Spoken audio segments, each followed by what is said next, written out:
Mesdames, Messieurs, bonsoir et bienvenue dans cette session d'information. Principal titre de ce journal, litige entre Madame Teta Mondi et Monsieur Kokolo au sujet d'une somme d'argent versée au dernier cité pour la construction d'une villa. La dame aurait fait une confiance aveugle à l'architecte qu'elle avait sollicité. Tout compte fait, cette bâtisse n'a jamais vu le jour. Où est passée la faramineuse somme d'argent? Les détails dans ce journal avec Patrick Charferry. Je vous le disais en titre, Madame Teta Mondi a décidé de s'asseoir devant le portail de son bureau pour réclamer la somme de 34 millions de francs CFA. Elle exige de Monsieur Kokolo la restitution de cette importante somme qu'elle lui aurait versée pour la construction d'une villa depuis déjà un an. Après plusieurs plaintes sans suite, elle demande que justice soit faite. Les détails avec Patrick Charferry et Justin Biteki. Assise au charbonnage devant le portail de Sieur Jourdain Franck Kokolo, cette jeune Gabonaise attend que ce dernier lui restitue la somme de 34 millions de francs CFA qu'il aurait escroqué depuis plus d'un an. Les faits remontent au mois d'août 2013 alors que Mme Milebou Irène Zita, épouse Teta Mondi, à la recherche d'un entrepreneur en bâtiment pour la construction d'une villa, fait la rencontre de Jourdain Franck Kokolo qui dit être capable de réaliser les travaux. J'ai choisi la villa de 55 millions. J'ai avancé 28 millions.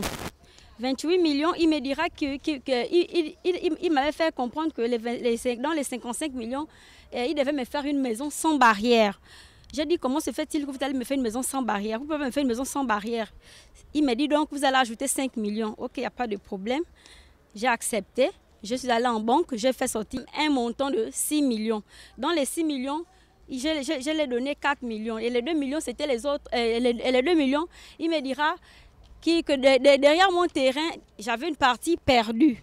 Jusqu'à ce jour, la villa n'est toujours pas sortie de sa maquette. Après avoir saisi toutes les autorités, aucune solution n'a été trouvée. Elle a donc choisi de faire pression à sa manière en assiégeant le domicile de son entrepreneur. Que Kokolo Jourdain me remette mes sous. Qu'il me remette mon argent parce que j'en ai assez. Que la loi gabonaise me vienne en aide. Ce portail est resté fermé malgré toutes les tentatives d'entrer en contact avec les occupants. Aux dernières nouvelles, selon la victime, le procureur de la République se serait saisi du dossier. Affaire à suivre. En politique, il s'agit du président du Parti social-démocrate qui songe à un pays où les hommes pourraient, sans pression, décider de l'avenir et la direction que doit prendre le pays. Un peuple qui ne dépend d'aucune manipulation et une presse aux ordres de la raison et non à celui des hommes politiques.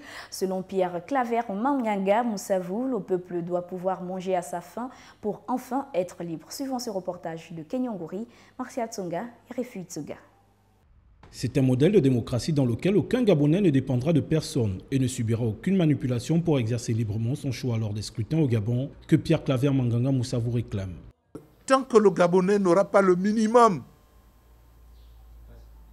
pour vivre libre, il n'y aura pas de démocratie dans notre pays. Parce que ventre affamé n'a point d'oreille. Si vous êtes manipulé par le pouvoir, et ou manipulé par l'opposition, c'est la même, ça découle de la même manipulation. Pour être une démocratie digne de ce nom, la presse d'après Manganga Moussavou mérite de faire son travail de façon libre, sans prise de position, des attentes qui sont loin d'être satisfaites au regard de ce qu'elle présente, nous dit-il. Vous oubliez toujours les actes que les uns et les autres ont posés avant. Vous êtes prêts, si celui qui est en face de vous parle le même discours que vous, d'aller l'encenser dans vos journaux. Mais vous êtes prêt à le tuer si seulement il dit quelque chose qui ne va pas dans le sens que vous souhaitez ou que ceux qui vous ont envoyé souhaitent. Ce n'est pas comme ça. Vous ne jouerez pas votre rôle de véritable pouvoir et véritable aiguillon même de la politique dans notre pays. La démocratie et la conscience professionnelle pour les uns et une morale pour les autres peut, selon ce leader de l'opposition, donner au Gabon la chance d'espérer à des lendemains meilleurs pour les populations qui attendent et méritent mieux. Et pour terminer, on parle de la Fédération gabonaise de handball qui, à la demande de la Ligue de l'Estuaire, organise pendant près d'une semaine un stage de formation dédié aux encadreurs techniques, un stage qui rentre dans le cadre du programme des activités annuelles de la Fédération. Les détails avec notre reporter Marvin Beryl. Ce sont de nouveaux entraîneurs ainsi que ceux du premier et second degré qui prennent part à ce stage de formation continue donné par la Fédération gabonaise de handball. La fédération, dans le cadre de son programme annuel d'activité, a prévu un certain nombre d'activités dont la formation continue des cadres dans tous les secteurs du handball, aussi bien sur le plan médical, sur le plan administratif, sur le plan technique, que par exemple sur le plan des délégués qu'on venait de faire il n'y a pas très longtemps encore pour le même bénéfice de la Ligue de handball de l'Estuaire. Des formations données dans différents départements et plusieurs modules qui seront pour la plupart sanctionnés par des diplômes. Nous avons avant celle-là eu celle des arbitres, après celle des arbitres nous avons eu celle des délégués techniques, nous avons là celle des entraîneurs, après il y aura celle des cadres administratifs et ces formations-là se font par pan. Là nous avons assisté au premier pan, il y aura un second pan et puis un troisième pan qui est validant sur le plan de, par exemple pour ce qui est des entraîneurs, sur le plan des diplômes d'entraîneurs qui passent d'animateurs à entraîneurs de premier degré et entraîneurs de second degré. Débuté ce lundi 16 juin au siège de la Fédération gabonaise de handball, ce stage prendra fin le jeudi 19 juin prochain. Voilà, c'était là l'essentiel de l'actualité. Merci d'avoir été des nôtres tout au long de ce journal.